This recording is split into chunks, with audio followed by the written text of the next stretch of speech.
Most people panic to lose fat in May so they can look good by summer, but by that time, you're almost too late to make any substantial changes. So if you're listening to this right now, you are ahead and you can get in shape by the time that summer rolls around. Or at the very least, be comfortable taking your shirt off, because I understand I used to be 240 pounds and I used to be extremely uncomfortable to where I would wear baggy clothes all the time just to hide my stomach. So in this video, I'm gonna give you a 7-step plan. If you skip any of these, you are probably gonna get stuck with weight loss. Step number 1, create a challenge. Think about it like this. If you were to start a paper for school, you sit and procrastinate this for weeks, and you know that you have maybe 3 weeks or 4 weeks to do this, but you just keep pushing it off until the last week or couple days, you're able to cram it all in. You start and the ball gets flowing. Or it's like your taxes. Everybody waits until the last week or last month to start their taxes, but the moment you start it, you kind of realize like, okay, this is easy. Like the ball's rolling. I'm just gonna get it over with. Most people fail at weight loss because they think in forever instead of thinking in sprints or little challenges. If you made a small challenge for yourself, you would get over the biggest barrier that is holding you from weight loss,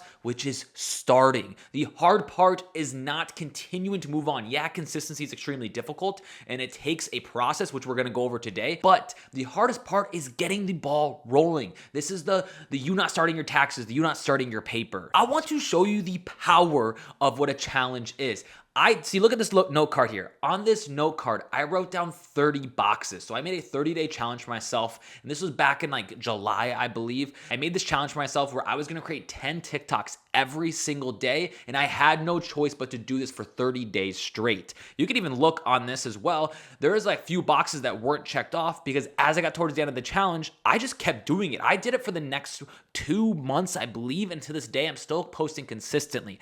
To this day, I'm also getting now, I've had like millions of views since then. I've had thousands of followers, comments, likes, whatever. These things don't matter because at the end of the day, I'm trying to help as many people as possible, but I'm just trying to show you what the power of creating a small challenge really can lead to. I'm not asking for a lot out of you. You can create a 3-day challenge, a weekend challenge, Friday, Saturday, Sunday. You can create a 7-day challenge, Monday through Sunday, a 14-day challenge, 30-day challenge. You need to set some sort of limit or number that you know you can hit, but it's still challenging enough. So for example, you can create a step challenge where you hit a certain amount of steps every single day for X amount of days. Or you can do an activity like minute challenge where you do like 20 minutes of walking. You can create a calorie challenge where you track your calories consistently for X amount of days. You can do a protein challenge or a workout challenge, some sort of challenge that you are checking this box, that you are consistently hitting something over and over and over again. Because what this is gonna do, it is gonna lower the barrier of the most difficult thing with weight loss, which is starting.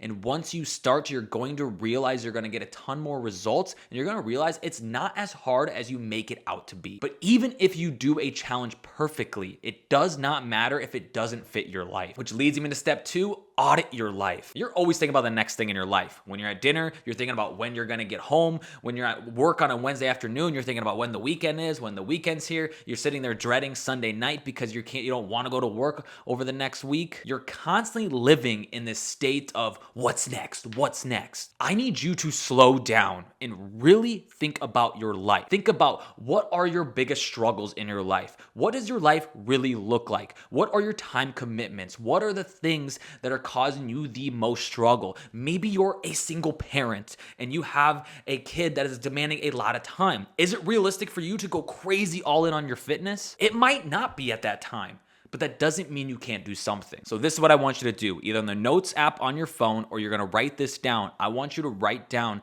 3 things that need to be improved on your life and you know that you need to work on, and try to make these something that's more fitness related or weight loss related. So this could be getting some sort of activity. This could be getting some sort of steps, some calories, whatever, the things we've talked about in the first step. And then I want you to write down 3 things that you're doing well on and want to continue doing. Because what most people do is they don't pick things that are realistic for themselves. They see somebody else who maybe who has a different life than them, and they take a very extreme approach. They're able to sustain this for maybe maybe a week, 2 weeks, 3 weeks, and they end up falling back into this trap of never actually getting to where they want to be with weight loss. So the most important part for you is to find what is realistic for your life. Now, most people mess up this next part because they're either too aggressive or not aggressive enough. Step 3, reverse engineer your goal. You look online and you see people with crazy transformations. You see maybe somebody lost 20 pounds and they have abs, or you see somebody's lost 100 pounds and you don't see the timeline that what it actually took for them to get there. Or you start weight loss, you lose 5 pounds very quick, and then weight loss seems to stall and you can't figure out why you can't sustain this. This video is about losing 25 pounds for summer, but let's be honest, this could be about more than just that. Maybe you want to lose 25 pounds, 15 pounds, 10 pounds, 50 pounds. I don't know what it is, but we need to reverse engineer this. Basically, we just have to work backwards. Most people have a big misunderstanding of what good weight loss progress really is. A half a pound to 2 pounds of weight loss a week is phenomenal progress, but let's break it down. If you are someone who has a lot of weight to lose, maybe you're that person that wants to lose 50 pounds, then for you, it is more realistic to start see weight loss on the higher end of that range I just said. So towards the 2 pounds of weight loss a week. If you're somebody who maybe has like 30 pounds, maybe 20 pounds to lose, a pound of weight loss a week, someone more in the middle of that range tends to be more realistic. If you're somebody who has less weight to lose, or you're just typically a smaller person, then losing a half pound for you is extremely realistic. So you lie somewhere within the spectrum of a half a pound to 2 pounds of weight loss a week. So I need to pick what a realistic weight loss is for you, and that's where you're gonna start. And here we're gonna break it down. If you are someone who can and has the possibility to lose 2 pounds of weight loss a week, which is gonna be on the higher end, you have a lot more weight to lose, then 1,000 calorie deficit is gonna be 2 pounds of weight loss a week. And if you're somebody, and maybe you don't even know, then I would default to 1 pound of weight loss a week.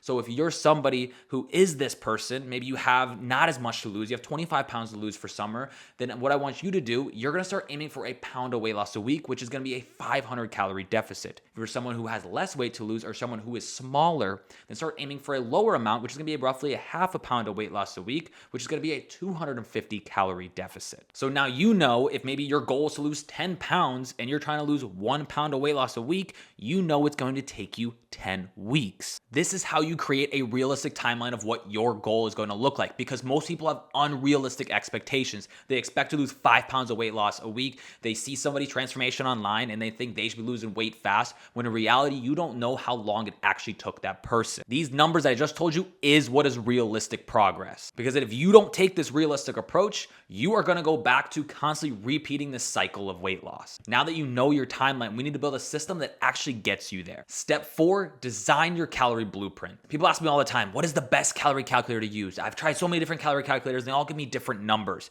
This is what you need to do. You need to pick one calorie calculator and run with it. That is most people's problem. They try to compare so many different ones and they never actually start the process. Pick one. An easy one that you can do is go online. After watching this, go to TDEE calorie calculator. From there, you're going to enter in all your information. It's going to ask you your activity level, height, weight, age, things like that. From there, it is going to give you a maintenance number. For example, let's just say that maintenance number is 2,400 calories. Now we go back to step 3 where you picked a calorie deficit number you should go for. So if you're trying to lose 1 pound of weight loss a week, you're going to take a 500 calorie deficit. So if you're somebody who has that 2,400 calories at maintenance, you minus 500 from that, and now it's 1,900 calories that you should be eating every single day to lose weight. So what I want you to do is you're going to track every single thing that you put in your mouth. You're gonna track all the calories, scan the back of a barcode labels on food. You're gonna input them into an app, or you can just track them in the Notes app on your phone. I don't care. Start paying attention to every single thing. Weigh your food out. Start measuring it. And this is how you're gonna know exactly how many calories that you can eat to lose fat. And then you're gonna track your weight every single morning after you go to the bathroom. And this is gonna make sure that you eventually get a trend line. So it's gonna show you if you are losing weight. It's gonna show you if you're staying the same. And it's gonna show you if your weight is going up. So then you know for a matter of fact if you are on the right track or not. Now it's just a numbers game. You need to give it time, because you're the person after a freaking date where you get home and you're waiting for that text from that person, and then all you do is you panic and wait for them to say something. And if it's been an hour and they haven't replied, if it's been 10 minutes they haven't replied, you start freaking the fuck out. Be patient, give it time. Your calorie deficit is the most important part of weight loss, and without it, you won't lose fat. So I've made a whole free mini course on a calorie deficit that you can just click the link in the description below to grab. Now, even with the perfect amount of calories, most people struggle to lose weight consistently. consistently, not because they're lazy, but because they struggle to get their activity right. So let's fix it. Step 5, build your movement plan. You think that you have to be getting 10,000 steps every single day to lose weight. They need to be going for runs. They need to be getting 6 workouts in each week. They need to be constantly increasing your cardio. Or you see your weight stall and you think you need to increase the amount of calories that you burn. This is where you go wrong. We are humans. If you hate something, you won't do it long term. If you hate to run, you're not gonna wanna do it long term. You may wanna do it for a short period of time to try to quickly lose fat, but guess what? You're not gonna stick to it and you're going to gain the weight right back. How many times have you increased your cardio and then fallen off your plan? This is what I want you to do, and these are non-negotiables for me. I want you to walk and strength train.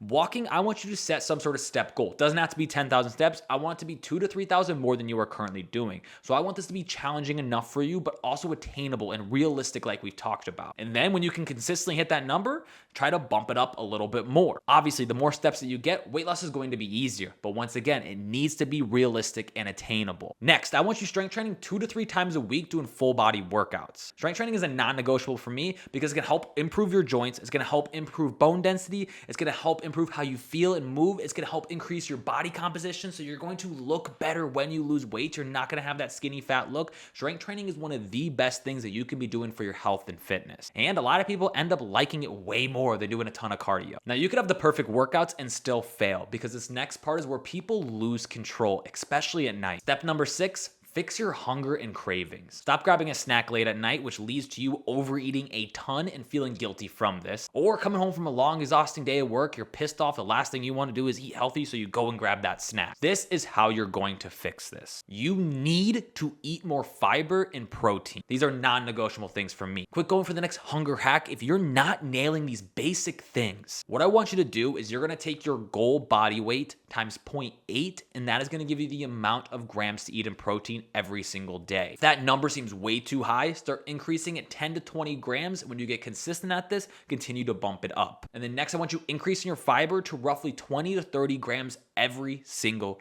day. Fiber and protein have been proven by science to be some of the most important things for fat loss because they improve your satiety, which just means it keeps you full for longer, which in turn reduces cravings and reduces hunger. So if you can't nail these simple things, then you're going to struggle with hunger and cravings. Now, even if you fix your hunger, most people still end up gaining the weight back. Not because the plan didn't work, but because they didn't figure out a way to make it sustainable. Which leads me into step 7, make a repeatable system. The goal isn't just to lose 25 pounds. It's to not gain it back. It's not about being in shape for summer. It's about being in shape forever. I remember being 240 pounds, hiding in baggy clothes, sitting a little low in my seat so people couldn't see what I looked like. And I always sat there and thought that I was going to be the chubby person forever. But motivation wasn't what got me to lose 70 pounds and keep it off forever. Following a system like this was. The system was crucial for me to lose weight, but if I didn't develop habits that was gonna help keep it off forever, then I would have gained the weight back. So if you don't want this to be you, then I would suggest that you watch this video here.